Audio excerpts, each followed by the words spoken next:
नमस्कार दोस्तों। आज हम अंग्रेजी के एक बहुत छोटे लेकिन बेहद महत्वपूर्ण शब्द दी का सही उच्चारण सीखेंगे। क्या आप जानते हैं कि दी का उच्चारण हमेशा एक जैसा नहीं होता? इसे दो तरीकों से बोला जाता है।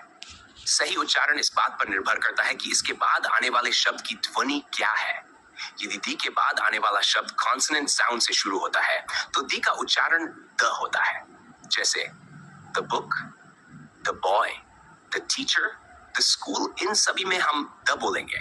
लेकिन यदि दी बाद आने वाला शब्द वावल साउंड से शुरू होता है तो दी का उच्चारण डी होता है। जैसे the apple, the orange, the elephant, the umbrella, यहां हम डी बोलेंगे।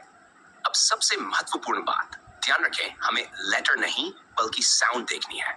उदाहरण के लिए यूनिवर्सिटी शब्द यू से शुरू होता है लेकिन इसकी ध्वनि यू से शुरू होती है, इसलिए हम कहेंगे द यूनिवर्सिटी यानी द यूनिवर्सिटी।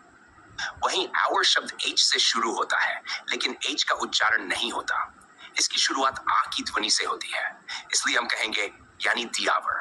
तो याद रखिए, कॉन्सोनेंट साउंड से पहले द को द, वावल साउंड से पहले द दी। और सबसे महत्वपूर्ण नियम, हमेशा साउंड देखिए, लेटर नहीं। अब अभ्यास कीजिए, बताइए सही उच्चारण क्या होगा? The pen, the apple, the university, the our.